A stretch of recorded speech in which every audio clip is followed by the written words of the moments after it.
welcome to the Smart Publishing Impact Series.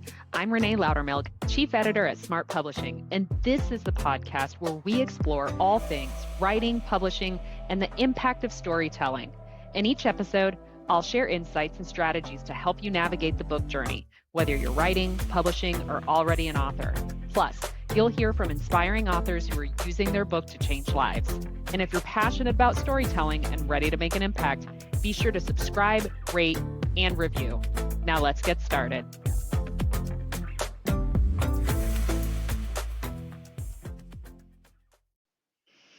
Hello, and welcome to another episode of the Smart Publishing Impact Series with me, your host, Renée Lautermilch, and Chief Editor at Smart Publishing. This is episode 38, and the title of the episode is Why You Should Treat Your Book Like a Business. Very excited about this episode. This is something that Jonathan and I were talking about either last week or this week. All the weeks these days kind of blend together, especially as we head here into the latter half of the year, latter quarter of the year, really. We're already in past mid-October. I don't know how this happens every single year. It's like January, and then all of a sudden you look up and you're buying Christmas presents and stuff.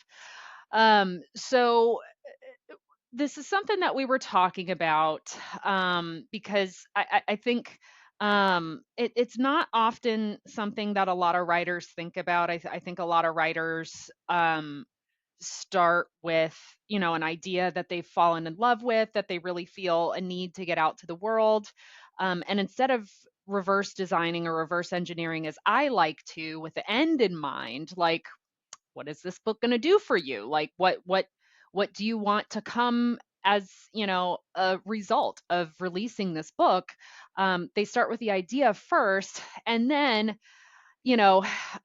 months after the book is released, they get disappointed or upset because it's not sold as many copies as they were hoping it would sell, or it's not doing what they now wish it would do. And that's because you didn't treat it like a business. So I'm going to talk about first why you should treat it like a business, and then how you treat it like a business.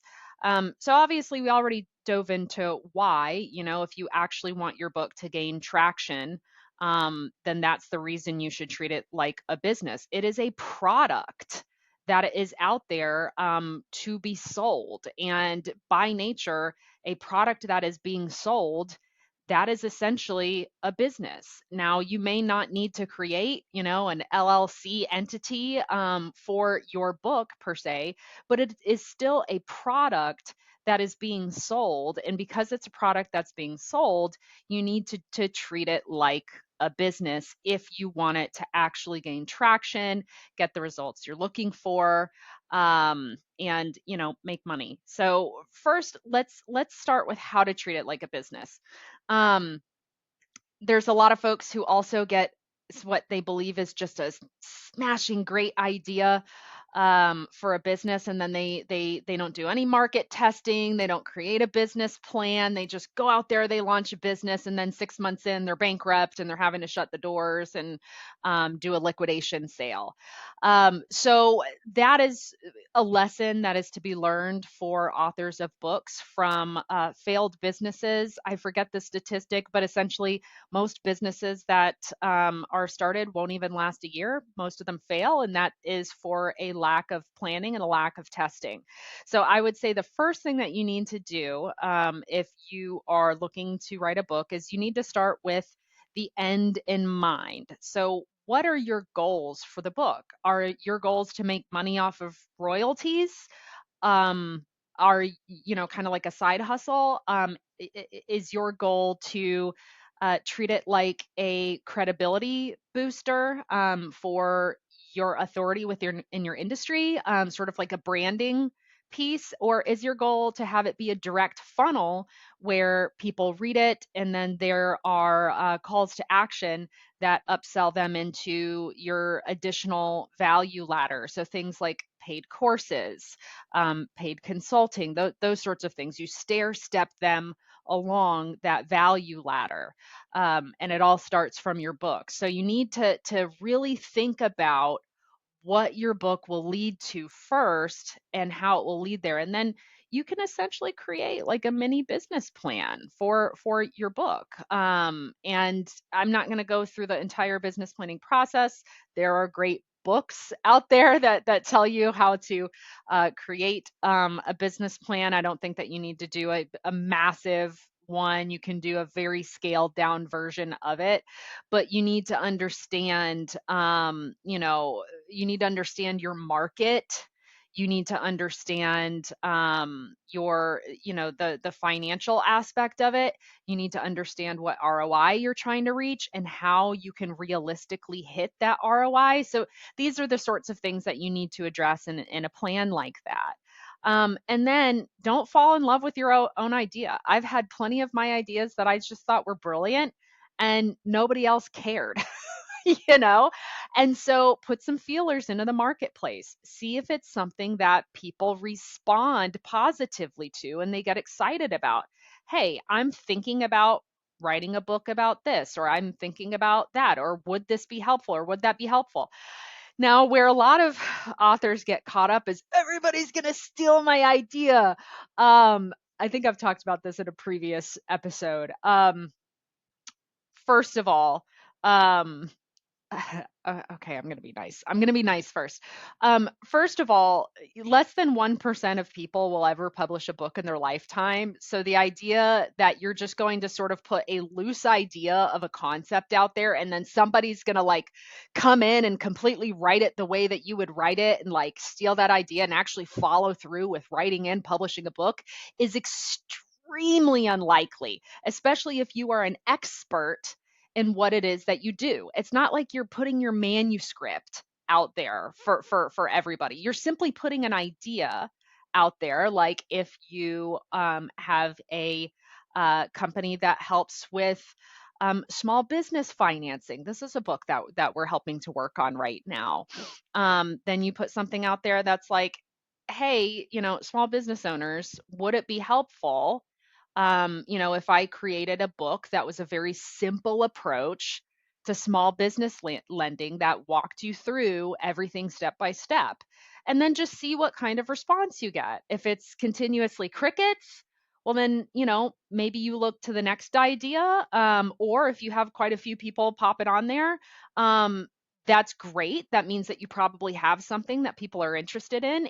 And the cool thing too is you might get feedback that is helpful, So you might have someone jump on and be like, absolutely. Will it discuss X, Y, and Z? And you didn't even think about that because you're so close to the information. You sometimes take for granted what other people may or may not know, and so you get some great feedback to apply to make sure that the book is as useful as possible for its audience. The other thing I was going to say, where it's like it's not so nice. Like your idea is probably not that unique or that brilliant, So just like relax. Come on. You're not like it's not going to be a Pulitzer Prize winner.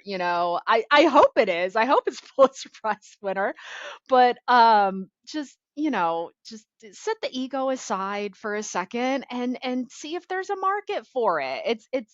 And if there's not a market for it, then guess what? You dodged a bullet. You dodged investing a lot of your time and your money into something that's probably not going to take off the way that you thought it did in your head, because we always fall in love with our own ideas because they're our ideas.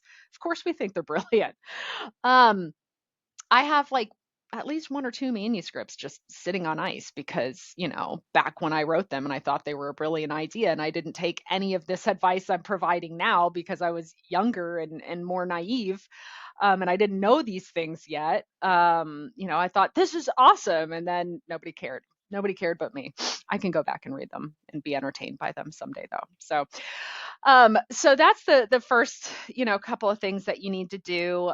Create a plan for it, do some market testing, a little bit of market research. Again, it doesn't have to be anything crazy where you're like contracting a marketing research company. Put it out on your social channels. Put it out to, some of your customers, if you already have a business and this is going to be a power move strategy for that business. So now the next thing that you need to do, beyond having a plan and the proper support to produce a well-written book that will be successfully published and look professional. So that's the next step. If you're going to be taking it this seriously, then take it seriously enough to get the right support and the right help so that the end product is a very professional representation of you, because there are so much DIY stuff out there on the marketplace. It's not going to build credibility. It's not going to build trust. Your book has a DIY cover. It's riddled with grammatical issues and spelling errors. People aren't going to take you seriously. So invest what you need to invest to do it right. A book is not a small undertaking, and it shouldn't be treated like it is. Once you are looking at your launch and publishing plan, now you're really having to become a marketer. Okay. So, one of the things that marketers focus on is building a list. So, that is something that you need to start doing. People who are interested in your book before your launch, you need to start building a list of people who have raised their hand and said, I want that. I'm interested. The bigger the list, the better. So you're promoting, you're building awareness, you're sending possibly advanced release copies of the book to key influencers. You're just getting the word out as much as possible. And you are somehow collecting the information of these individuals into a place where it can be stored and later used to email or even text, especially on the launch date. That's what we have our authors do. We have a 60-day launch marketing plan where they are building a list and they're building awareness through marketing collateral and different types of strategies. And that all culminates in a list built inside of a CRM, customer relationship management system, where we collect their email, we collect their phone number, first and last name, so that we have this whole automated campaign that comes out once the book is launched. Boom, the direct link to go purchase it is sent directly to them. It's texted to them, it's emailed to them. And now all of a sudden they have this system doing the work to get the word out there. It's available, buy it. And of course, that all goes into bestseller strategy, which is hitting as many one-day orders as possible during your release, so that you can get pushed up the bestseller rankings, because on Amazon, bestseller rankings are based on one-day orders. I have the whole Amazon bestseller play on a previous episode of this podcast. So just go back in the episodes. You can find it if you want to know more about how to hit bestseller on Amazon for your book's launch. And so that is just the launch. After that, you need a strategy to continue to market your book and continue to promote your book. So I think maybe it was my last episode or the episode before, where I came up. I came up with, again, we fall in love with our own ideas. I came up with what I believe is one of the most brilliant metaphors about writing and publishing a book. You have so many people who are focused on the pregnancy, which the pregnancy is like you're writing the book, right? You're writing the book, you're getting it ready to release, and a lot of it's hard. It can be tiring, but you get through it one day at a time. And then finally, you find yourself going into labor. Labor is the release day. That's when you release the book. You birth the book into the world. It can be painful, but it can be exciting too. And then what most people take for granted or don't expect, the real work happens when the baby is born. Every parent knows that, like the pregnancy and the like labor, that was nothing compared to actually raising the child. It's the same thing. You get a lot of authors where they're like, I released my book. If they hit bestseller, now I'm a best-selling author. Awesome. And then it falls flat because they don't have any plan for after that, when that's when you're supposed to be, quote unquote, parenting your book. So you, as part of this whole business plan that you create, you need not just a launch strategy, but an ongoing leverage and marketing strategy, things that equate down to monthly, weekly, and even daily activities that just become part of your rhythm and what you're doing and how you're doing it, to make sure that you are continuing to leverage your book. Because if you did your proper planning, you published it for a reason, and you have goals and an ROI that you're trying to hit, and you can't hit those if you don't stay focused on a plan, and you can't hit those at all if you don't have a plan in the first place. So again, it is really, really important to have something like an email and text marketing system, some kind of CRM, something in place. I hope that you're not like handwriting people's emails and then sending email one by one. That's not scalable. It's not something that is going to yield good results. There's no analytics tied to it. You can't tell open rate, click rate, none of those things. So you got to operate your book like a business, right? So you need a system in place. You need a website for the book where you can continue to collect people who are becoming part of your audience, their information, and that it automatically pushes them information on where to go buy your book. Even better, if you haven't already thought about what your value ladder looks like, you need to have a value ladder that is designed into that. So, okay, they bought your book. Now what? If you worked this into your business plan, then maybe the next step on the value ladder is that they go download a free resource, and maybe that resource pushes them to a paid course, but like a low barrier paid course. Maybe that paid course pushes to a more complete course, and then that course could potentially push to a strategy call, or whatever it may be. It's a value ladder. You take somebody in at a lower price point, and you continue to build value by giving them more advanced expertise as they sort of purchase your products that are on that value ladder, your products and services that step up in how advanced they are, how much more robust they are, and then of course equally in price, of course. So we have, like, for example, we have a CRM. It's called Aria. It's named after our daughter, but it stands for like automated response or automated relationships, something or other. I should know this, but Jonathan runs that side of the business more obviously more than I do.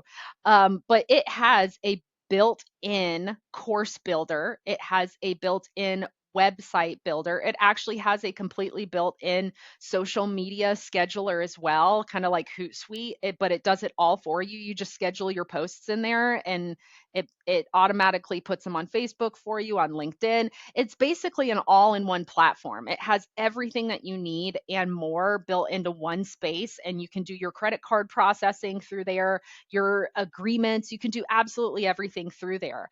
It's a great resource for authors who have not just a book website that's collecting people's information, but have a value ladder as well, because you can do all of that in there instead of having to get this platform for that and then connect it with Zapier to this platform. And then you get this whole mess where half of it isn't even working, and it's a really clunky experience for your people who are in your market. So, anyways, you need to have something like that if you are treating your book like a business.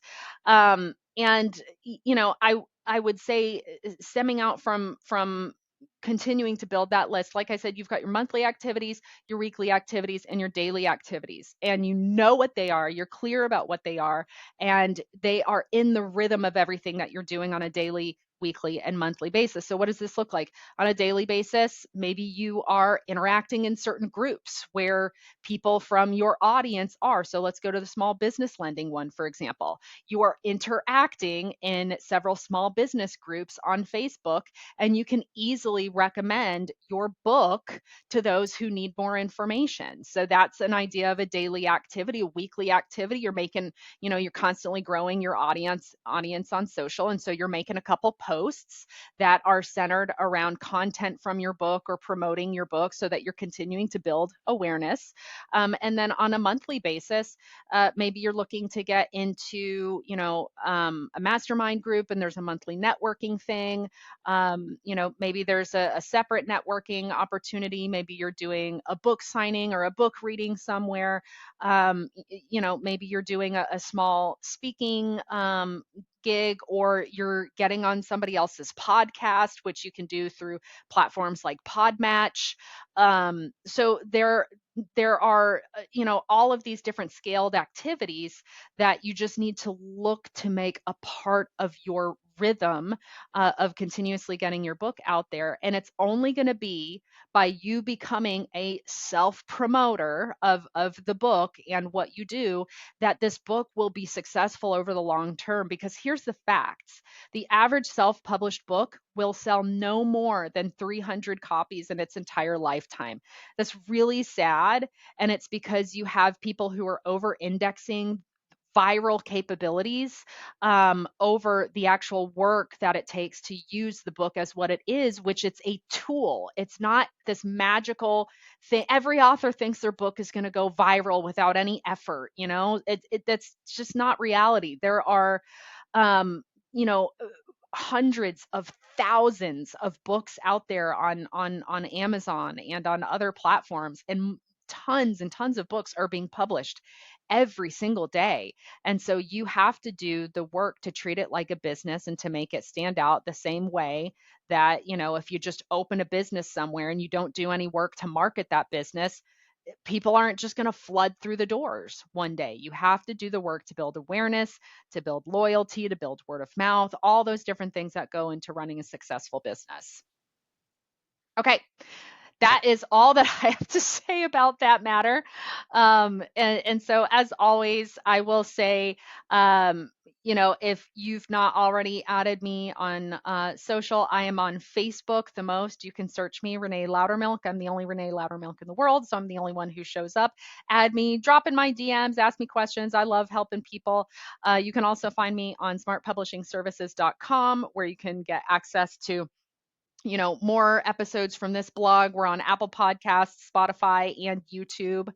So if you haven't already subscribed to the show, please hit that subscribe button. Tell somebody who you know about it. Anybody who is thinking about writing a book, in the process of writing a book, or has written a book can benefit from the content on this podcast. And then, of course, we've got a separate blog on the website too. If you're a little bit more of a reader, or somebody that you know is more of a reader, we transcribe and shape up each one of these podcast episodes into a blog version too. So we're trying to hit all those mediums.